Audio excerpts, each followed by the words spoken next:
namanya ya, atau istilahnya itu ya, itu bisa berubah-ubah sesuai dengan keadaan. Kalau misalnya menahan diri itu adalah terkait dengan musibah yang menimpa, maka istilah dalam bahasa Arabnya namanya as-sabru, kesabaran. Kalau menahan diri itu berada di medan perang ketika menghadapi musuh, maka namanya syaja'ah, keberanian.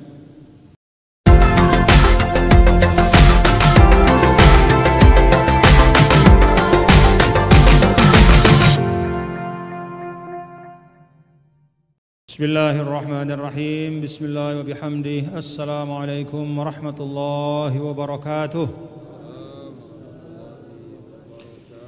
Alhamdulillah. Wassalatu wassalamu ala habibina Muhammad ibn Abdullah al-qaim bi amrillah wa ala alihi wa ashabihi wa man ittaba'a hudahu ila yaumil qiyamah. Amma ba'd. Qala ta'ala في كتابه الكريم أعوذ بالله من الشيطان الرجيم بسم الله الرحمن الرحيم يا أيها الذين آمنوا استعينوا بالصبر والصلاة إن الله مع الصابرين. Bapak-bapak dan saudara, alhamdulillah pada hari ini Allah Ta'ala karuniakan kita kesempatan untuk membuka mata kita dan melihat ayat-ayat Al-Quran, ayat-ayat dalam kitab sucinya. Melihat ayat-ayat Al-Quran itu syifa. Kalau kita sakit mata, lihat ayat Al-Quran dengan niat kesembuhan, insya Allah akan sembuh.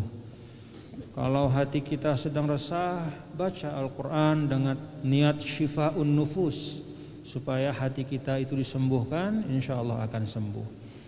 Wa nunazzilu minal Qur'an ma huwa syifa. Al-Qur'an itu obat, sebagaimana yang dibaca oleh imam kita pada saat memimpin sholat Jumat tadi. Bapak-bapak dan saudara sekalian, rangkaian ayat yang kita akan kupas sekelumit saja ya, karena pembahasan ayat ini sebenarnya panjang lebar ya, tapi sekelumit saja. Katakanlah sebagai pengantar ya, untuk mengantar bapak-bapak saudara kepada memahami ayat-ayat ini secara lebih mendalam nantinya. Sebagai pengantar saja bapak-bapak dan saudara, ayat yang kita baca ini adalah ayat yang sangat penting dalam kehidupan kita. Ya tentu saja semua ayat Al-Quran itu penting ya. Tetapi ayat-ayat yang tadi kita baca bersama, mulai dari ayat 153 sampai 155, 56, nah itu penting ya. Penting karena itulah yang bisa menjadi energi, kekuatan dalam kehidupan. Jadi yang dikandung oleh ayat ini mengandung senjata untuk menghadapi kehidupan. Mari kita lihat. Allah Ta'ala dalam 153, ya ayyuhalladzina amanu ista'inu bis-sabri was-shalah. Wahai orang-orang yang beriman, tanpa kecuali ista'inu. Ista'inu artinya mintalah pertolongan ya. Mintalah pertolongan, mohonkanlah pertolongan ya, karena kita sebagai muslim maksudnya kepada Allah ya. Dengan apa kita memohon pertolongan kepada Allah? Ada alatnya, ada caranya. Nah, apa dua cara yang disebutkan dalam ayat ini? Bis-sabri was-shalah, dengan sabar dan dengan sholat. Jadi kita pahami betul ya bapak-bapak ya. Wahai orang-orang yang beriman, minta tolonglah kepada Allah ya, melalui dua hal ya, dua perbuatan, dua sikap, dua perilaku. Apa itu? Pertama adalah as-sabr, yaitu sabar. Yang kedua, sholat. Innallaha ma'as sabirin. Sesungguhnya Allah bersama orang yang sabar. Dalam ayat ini ada beragam penegasan tentang pentingnya sabar. Pertama, Allah menjadikannya sebagai alat minta tolong. Jadi dalam kehidupan kita yang kompleks ini, menghadapi segala macam urusan, Allah kasih kita alat untuk meminta tolong kepada Allah, namanya sabar. Artinya sabar itu menjadi sebab turunnya pertolongan Allah.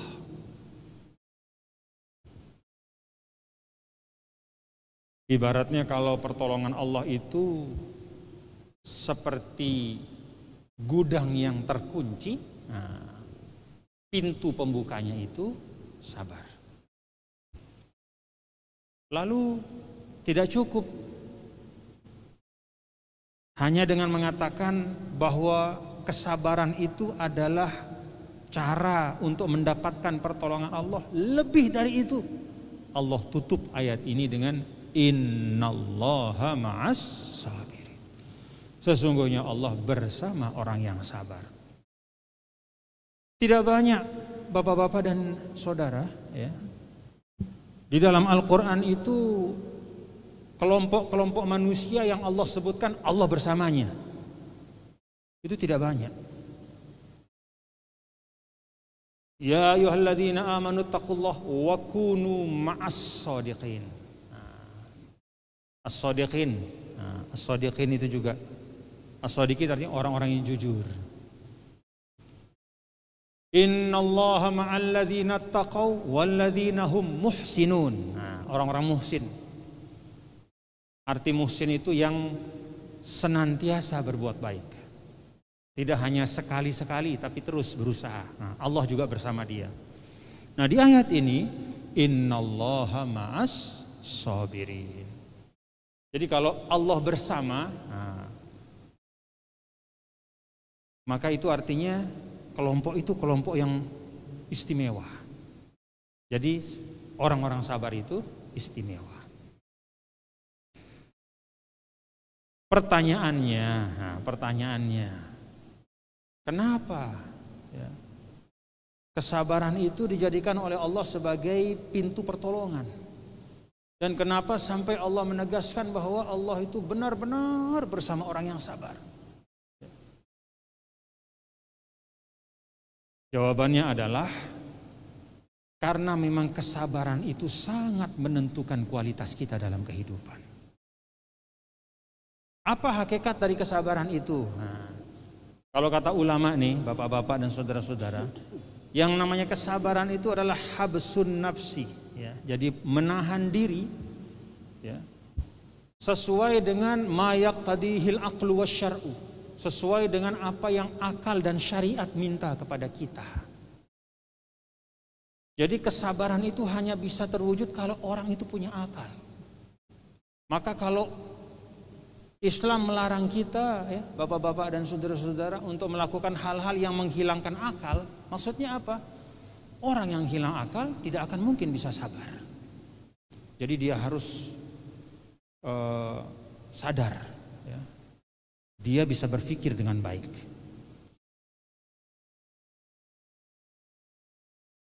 Kalau kita panik, sering hilang kesabaran, ya bapak-bapak, ya. Kalau kita panik sering hilang kesabaran. Kemudian wasyar'u, ya. Orang yang sabar itu selain akalnya harus ada, dia juga harus mengerti tentang tuntunan syariat. Jadi tidak ada kesabaran yang sebenar-benar sabar kecuali seseorang itu mengerti tuntunan syariat.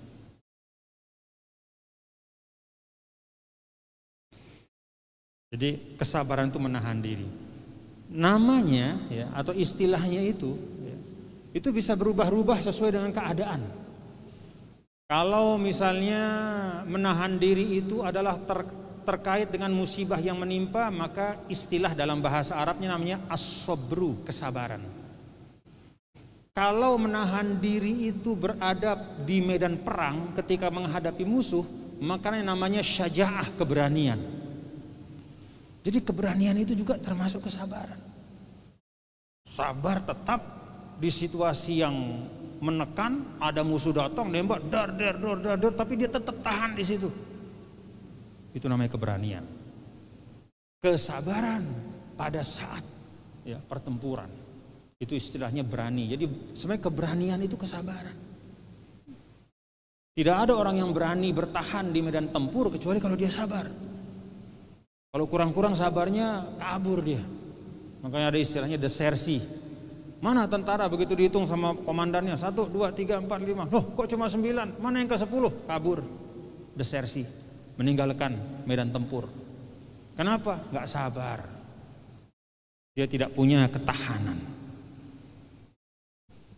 Ada juga kesabaran kalau menghadapi katakanlah hal-hal yang menyakitkan atau tidak sesuai dengan apa yang ada di hati kita.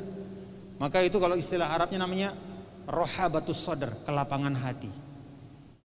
Misalnya kita berada di suatu tempat nih, ada orang di situ, kita bareng-bareng ya.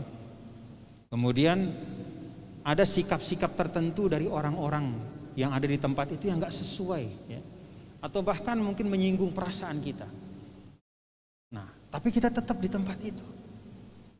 Apa nama sikap itu? Kelapangan hati. Jadi kelapangan hati itu juga satu bentuk kesabaran. Jadi yang namanya kesabaran itu suatu makna umum ya, yang mengandung makna bertahan, menahan diri, dan mengelola situasi dengan baik. Kalau dengan ada musibah namanya ya kesabaran, sabar gitu. Kalau di tengah medan tempur namanya apa? Berani. Ya. Kalau sedang ada situasi-situasi yang tidak menyenangkan namanya apa? Berlapang hati. Nah, itu semua bentuk kesabaran. Nah, kalau kita pahami ini Bapak-bapak dan saudara-saudara, maka pantas kalau kemudian di dalam Al-Quran ini Allah Subhanahu wa ta'ala menyebutkan bahwa sabar itu sangat penting karena memang menyangkut seluruh keadaan kita.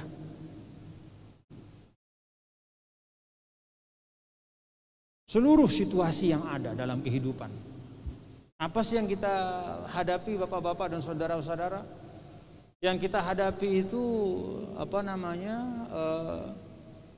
kan cuma dua saja, senang atau susah ya. Yang menyenangkan atau menyusahkan, sesuai harapan atau tidak sesuai harapan. Kalau nggak sehat ya sakit, kalau nggak banyak rezeki ya kurang rezeki ya. Dan seterusnya. Tidak banyak, menyenangkan atau tidak menyenangkan.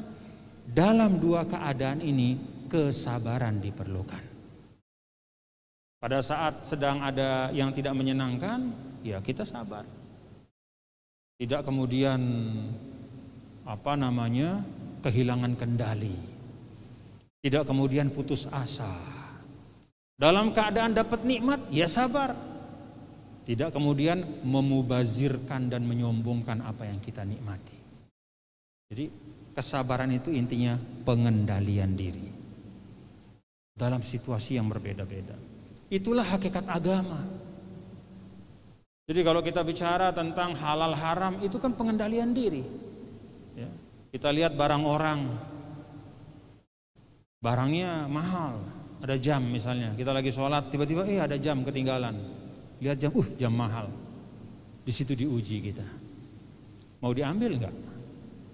Kalau kita ambil ya berarti tidak sabar, tidak menahan diri, tidak mengendalikan diri. Tapi begitu kita tinggalkan atau kita ambil, kita serahkan ke pengurus masjid untuk diumumkan, berarti kita mampu mengendalikan diri, selamat kita. Halal haram itu intinya adalah kesabaran dan pengendalian. Nah, itulah sebabnya di sini disebutkan oleh Allah Ta'ala bahwa wahai orang-orang yang beriman, carilah jalan untuk mendapatkan pertolongan Allah yaitu dengan mengendalikan dirimu dengan baik dalam kehidupan ini. Dan yang kedua dengan bersabar, ya, dengan menunaikan sholat, ya. Wassalah innallaha ma'as sabirin. Nah, kemudian beralih, ini ya, beralih. Allah Ta'ala menyebutkan tentang ada satu cobaan nih, satu cobaan yang paling menuntut kesabaran manusia.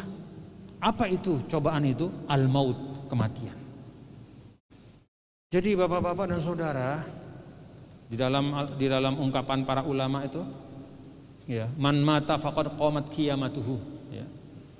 Barang siapa yang sudah meninggal maka seakan-akan sudah tibalah hari kiamat bagi dia. Ya, itu menunjukkan bahwa memang kematian itu satu ujung yang merupakan cobaan yang besar. Ya. Akbarul masaib musibatul maut, di dalam sebuah riwayat, sebesar-besar musibah adalah kematian. Maka di sini diberikan contoh, ya, di dalam ayat 154. Setelah 153 Allah Ta'ala menyampaikan tentang pentingnya kesabaran, bahwa itulah intisari kehidupan, itulah jalan mendapat pertolongan Allah, dan bahwa Allah selalu menemani orang-orang yang sabar. Maka di 154 ini Allah Ta'ala menyampaikan, wala taqulu liman yuqtalu fi sabilillahi amwat bal ahya'un walakin la tash'urun. Dan janganlah kau katakan kepada orang yang terbunuh di jalan Allah, oh mereka itu mati. Bal ahya, sebaliknya ahya'un, mereka hidup, walakin la tash'urun, tetapi kalian semua tidak merasakannya atau tidak menyadarinya. Bapak-bapak dan saudara, pada waktu turun Islam, ya, dan bahkan zaman sekarang juga, ya, bagi orang-orang yang tidak kenal agama, bagi orang-orang yang tidak percaya kepada Allah, dia menganggap bahwa dunia ini segala-galanya, bahwa awal dan akhir itu ya dunia, ya.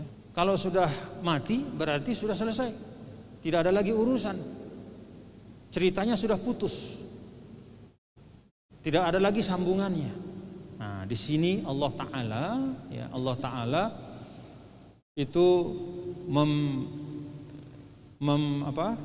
memberikan penegasan bahwa kematian itu bukanlah akhir. Khususnya, lebih khusus lagi nih, bagi orang-orang yang meninggal di jalan Allah. Bagi manusia secara umum, bagi kita, ya, kematian bukan akhir karena ada hisab. Terlebih bagi orang yang meninggal di jalan Allah, kematian itu justru adalah awal dari mereka mendapatkan beragam nikmat dari Allah Ta'ala. Nah, maka di sini ditegaskan sebagai penghiburan dan untuk menanamkan kesabaran kepada umat Islam, kepada yang ditinggalkan, kepada keluarga yang saudaranya meninggal di jalan Allah. Pada waktu perang Badar itu ada yang meninggal 1, 2, 3, 4, wah sedih semua. Lalu orang-orang yang tidak beriman mengatakan, tuh mati habis sudah, nggak ada lagi ceritanya dia, habis binasa. Maka diberikan penegasan oleh Allah, jangan takut, kira-kira. Jangan kalian ikut mengatakan seperti mereka mengatakan bahwa saudaramu yang meninggal di jalan Allah itu putus ceritanya. Tidak, ahya, mereka tetap tersambung. Ada episode berikutnya. Nah, di sini para ulama mencoba menjelaskan apa yang dimaksud dengan hidup. Kan di sini katakan mereka tidak mati tapi hidup. Maksudnya apa hidup itu? Nah, pertama kata ulama, maksudnya adalah orang-orang yang meninggal dalam kepahlawanan. Orang-orang yang meninggal pada saat mereka berjasa besar. Walaupun mereka meninggal, tapi namanya tetap harum selama-lamanya. Benar enggak Bapak-bapak? Benar enggak? Imam Syafi'i meninggalnya kapan? Imam Syafi'i kalau tidak salah meninggal tahun berapa? 150 Hijriah. Sekarang 1443. Artinya hampir 1300 tahun yang lalu Imam Syafi'i meninggal. tapi nama beliau tetap harum sampai hari ini. Kenapa? Karena mewarisi ilmu. Karena menjadi teladan di dalam memperjuangkan Islam melalui ilmu pengetahuan. Jadi orang-orang yang yuqtalu fi sabilillah, meninggal di jalan Allah, baik itu meninggal dalam pertempuran secara langsung maupun meninggal di jalan Allah dalam arti hidupnya penuh dengan amal-amal kebaikan, banyak jasanya untuk masyarakat. Ahya, fisiknya boleh saja tidak ada, tapi namanya tetap harum selamanya. Ya, pahlawan-pahlawan kita, Tuanku Imam Bonjol di Ponorogo,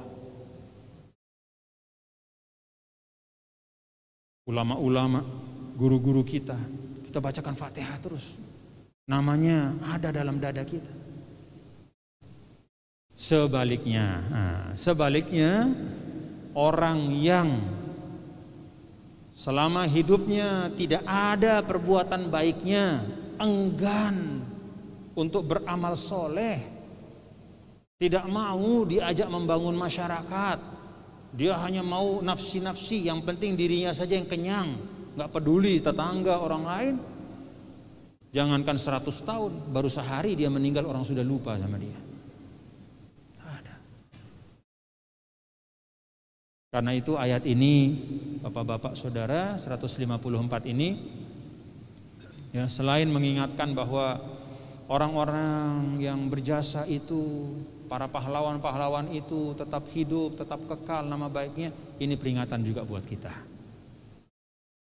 Ya, tidak harus kita jadi pahlawan ya di medan perang, tapi kita setiap saat bisa berbuat baik. Setiap saat kita bisa berbuat baik. Dan setiap perbuatan baik itu akan meninggalkan ya asar yang baik, jejak yang baik. Maka di dalam surah Yasin, inna nahnu nuhyil mauta wa naktubu ma qaddamu wa atharahu. Kalau qaddamu yang kita kerjakan langsung itu terbatas. Sepanjang umur kita itu yang bisa kita kerjakan langsung. Tapi atharohum, jejak kebaikan, bekas-bekas itu enggak ada batasnya. Sehingga walaupun kita sudah meninggal, masih bisa bekas-bekas itu terkirim menjadi pahala untuk kita kalau kita menanam kebaikan. Wala taqulu liman yuqtalu fi sabilillahi amwatum bal ahya'un walakin la tash'urun. Jadi makna ahya yang pertama menurut sebagian ulama artinya adalah walaupun fisiknya meninggal tapi namanya tetap harum karena jasa-jasa dan amal baiknya. Satu. Yang kedua, ahya dalam ayat ini maksudnya adalah hayatun barzakhiyah. Bahwa memang secara hakikat yang namanya orang meninggal di dalam Islam itu, dia hanya pindah kehidupan dari hayatud dunia ila hayatil barzakh. Dari kehidupan dunia menuju kepada kehidupan di alam barzakh. Nah, bagi orang yang berbuat baik di dunia, jasa-jasanya banyak, amal solehnya banyak, apalagi dia meninggal di medan perang ya, sebagai mujahid, maka dia hidup di alam barzakh dengan kehidupan yang jauh lebih istimewa daripada alam dunia. Jadi ahya di sini artinya adalah mereka hidup di alam barzakh dengan kehidupan yang istimewa. Walakin la tash'urun, tetapi kalian tidak bisa merasakannya. Jadi merasa, kalau kita bicara tentang merasa, itu kan panca indera yang bisa dilihat oleh mata, yang bisa dipegang oleh tangan, yang bisa didengar oleh telinga, yang bisa dirasakan oleh kulit kita. Itu namanya merasa. Nah, kehidupan mereka yang wafat karena syahid fisabilillah tidak bisa kita rasakan. Ya benar, kan tidak kita lihat. Begitu dikubur kita tidak lihat hidup alam barzah. Kita nggak lihat dengan mata, nggak bisa kita dengar dengan telinga, nggak bisa kita pegang dengan tangan, nggak bisa kita rasakan dengan kulit kita. Ya. Hakikat hidupnya itu hanya diketahui oleh Allah Subhanahu wa ta'ala. Bapak saudara, tentang pengetahuan sedikit ya. Kadang-kadang kita sebagai manusia ini ya, ada yang bertanya-tanya kan, misalnya kalau kita baca tentang hewan-hewan misalnya ya, ada hewan-hewan yang di tengah kegelapan itu dia bisa melihat, tembus pandangnya itu. Seperti misalnya burung hantu misalnya kan, kelelawar, dia bisa ngelihat dalam kegelapan. Justru kalau terang itu dia tutup matanya gitu karena sakit matanya. Tapi kalau gelap, dia buka mata, dia bisa lihat segala macam tuh. Ada hewan-hewan yang bisa mendengar jauh lebih tajam dari kita. Makanya kalau kata Rasulullah SAW, kalau kamu dengar suara anjing melonglong tengah malam, bisa jadi dia sedang mendengar suara azab kubur. Jadi dia bisa mendengar dengan frekuensi yang beda dengan kita. Pertanyaannya, kok manusia nggak diberikan seperti itu sama Allah? Kenapa sih kita nggak dikasih kemampuan untuk bisa melihat dalam kegelapan?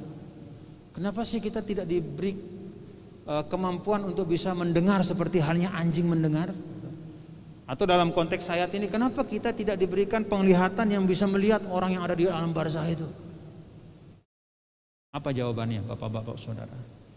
Kata ulama, jawabannya satu, rahmatan wa ra'fatan lakum. Allah membatasi kita. Semua yang Allah kasih kita batasan, itu adalah karena kasih sayang Allah kepada kita. Coba kalau Bapak bisa mendengar seperti halnya anjing mendengar orang yang diazab kubur. Terus rumah kita di samping kuburan, bisa tidur nggak tiap malam? Nggak bisa. Ampun, kaget terus itu, nggak bisa dengar. Jadi Allah batasi telinga kita rahmatan, karena Allah sayang sama kita. Allah bikin mata kita nggak bisa menembus kegelapan. Coba kalau mata kita bisa menembus tembok, menembus kegelapan, kan jadi susah kita. Nembus tembok misalnya, begitu noleh kamar mandi orang, ada orang di dalam, kaget-kaget terus itu, melihat yang tidak sepantasnya. Kalau bisa menembus kegelapan, kita bisa melihat yang tidak pantas, yang bukan memberikan kita ketenangan, tapi ketakutan. Allah membatasi kita, ya, bapak-bapak, ibu, saudara-saudara, adalah karena Allah sayang sama kita.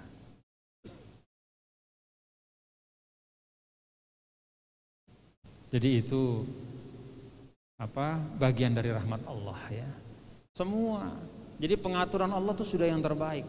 Ya, sudah yang terbaik. Nggak usah kita mau apa yang makhluk lain punya, nggak usah. Itu udah bagian dia. Ya, itu sudah bagian dia. Ada riset-riset misalnya ya, ada riset-riset misalnya bagaimana supaya manusia itu bisa genetiknya itu mau dirubah supaya dia bisa mendengar setajam anjing, bisa melihat setajam kelelawar, bisa melompat setinggi sekencang singa atau jangan Pak, ngapain?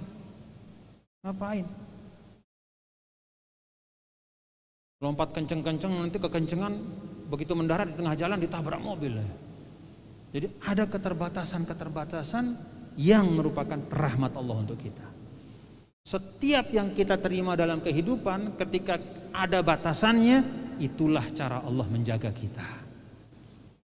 Itu cara Allah jaga kita. Kalau kita cari rezeki nih, cari, target kita misalnya 1 juta, cari, tiba-tiba dapat 500.000.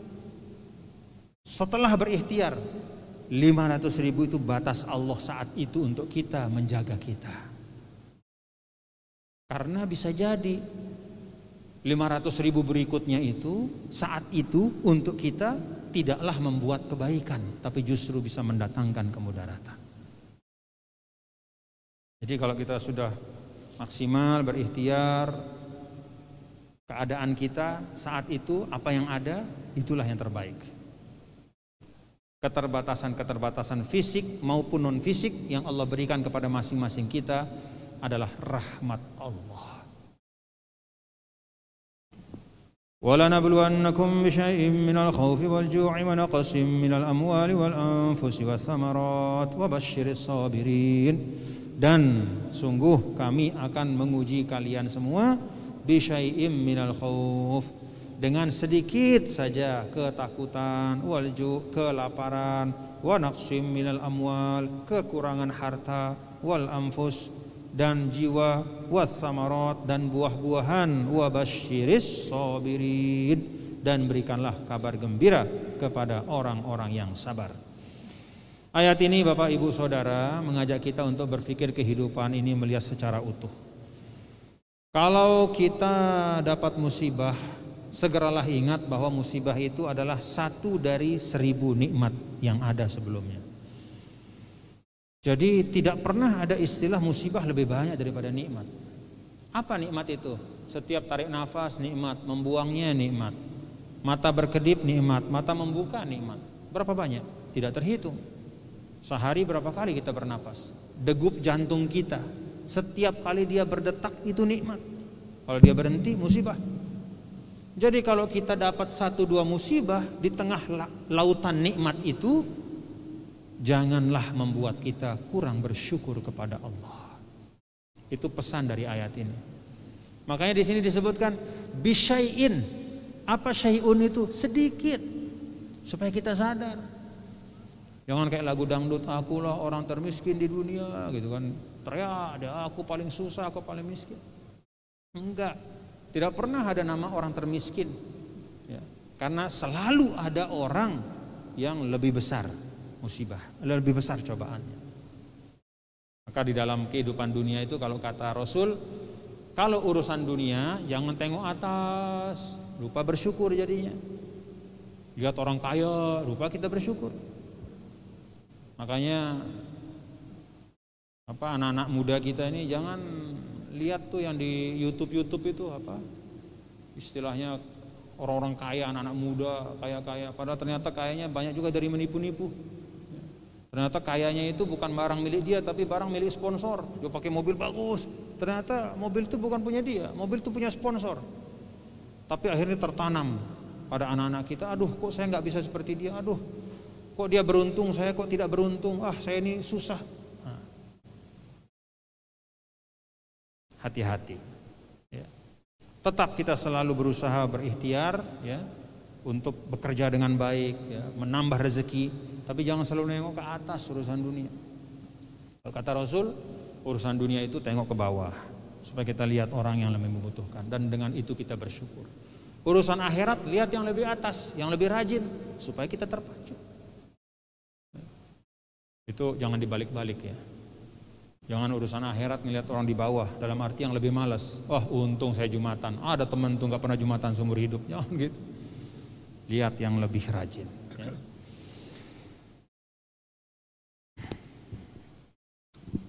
Wa basyiris sabirin, dan berikanlah kabar gembira kepada orang-orang sabar. Siapa orang-orang yang sabar? Alladzina idza asabathum musibatun qalu inna lillahi wa inna ilaihi raji'un. Yaitu mereka yang apabila menimpa musibah kepada mereka, tertimpa musibah, mereka mengatakan sesungguhnya kami milik Allah dan sesungguhnya kami akan kembali kepadanya. Ulaika alaihim salawatun min rabbihim wa rahmah. Merekalah yang selalu mendapatkan atas mereka itu salawatun min rabbihim, salawat dari Allah. Kalau salawat dari Allah itu artinya apa? Maghfirah, ampunan. Artinya pertolongan, artinya kelapangan, artinya kasih sayang, warahmah, dan juga rahmat dari Allah. Wa ulaika humul muhtadun, dan merekalah yang tetap berada dalam hidayah Allah. Wallahu a'lam bissawab. Bapak-bapak saudara sekalian, jadi dari beberapa ayat ini, yang pertama tadi ya, kita lihat bagaimana ternyata Allah memberikan kita kunci-kunci praktis ya di dalam kehidupan. Kalau kamu mau mendapatkan pertolongan Allah, maka selalulah ya bersikap sabar ya, dan tunaikan sholat dengan baik. Lalu ingatlah ya bahwa kalau engkau ingin namamu tetap dikenang dalam kebaikan, ya, maka jalanilah hidup dengan membawa kebaikan, ya. Jangan hidup dengan berbuat hal-hal yang tidak baik, ya, yang membuat orang bersyukur ketika kamu meninggal, gitu, jangan, ya. Tapi jadikanlah orang merindukanmu ketika kau wafat, yaitu dengan jalan banyak berbuat baik. Lalu juga Allah ingatkan bahwa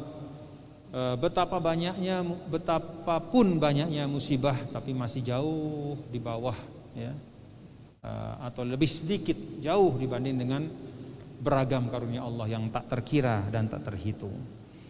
Lalu kemudian Allah Subhanahu wa taala memberikan kita satu amalan, ya, bagaimana supaya sikap sabar itu bisa tertanam dalam diri kita, ya. Salah satu amalannya adalah banyak mengucapkan kalimatul istirja. Apa itu? Inna lillahi wa inna ilaihi raji'un. Sesungguhnya kita semua milik Allah dan kita semua akan kembali kepadanya. Jadi kalau kita mengucapkan kalimat ini, insya Allah nggak ada yang terlalu berat di dunia, ya. Apa sih yang mau diberatkan di dunia sampai bikin kita putus asa? Kan kita akan kembali kepada Allah. Apa sih yang kita susahkan? Misalnya ada orang menzolimi kita, lalu setelah kita menempuh ikhtiar tetap saja, katakanlah kita ke pengadilan, tapi ternyata dia dimenangkan di pengadilan. Gak usah susah. Jangan membuat kita terus putus asa, kemudian menyakiti diri dan menganggap segala, gak usah. Ilaihi raji'un. Dia sekarang lepas dari pengadilan dunia, nanti kita bareng-bareng menghadap Allah. Gak bisa lepas dia. Jadi tenang saja. Tenang saja, gitu. Jadi kalimat ini, ya, kalimatul istirja ini membuat kita bisa mengendalikan diri dalam kehidupan. Kalaupun kita dapat nikmat, nggak ada salahnya juga inna lillahi wa inna ilaihi raji'un ketika dapat nikmat. Kenapa? Untuk mengingatkan kita bahwa nikmat yang ada itu juga nggak selamanya, karena kita bakal kembali dan mempertanggungjawabkan segala sesuatu kepada Allah Subhanahu wa taala. Inna lillahi wa inna ilaihi raji'un. Rabbana taqabbal minna innaka antas samiul alim, tub alaina innaka antat tawwabur rahim, ya mujibas sailin. Sallallahu alaihi wasallam ala sayyidina maulana Muhammad walhamdulillahi rabbil alamin. Hadirin jamaah rahimakumullah, untuk lebih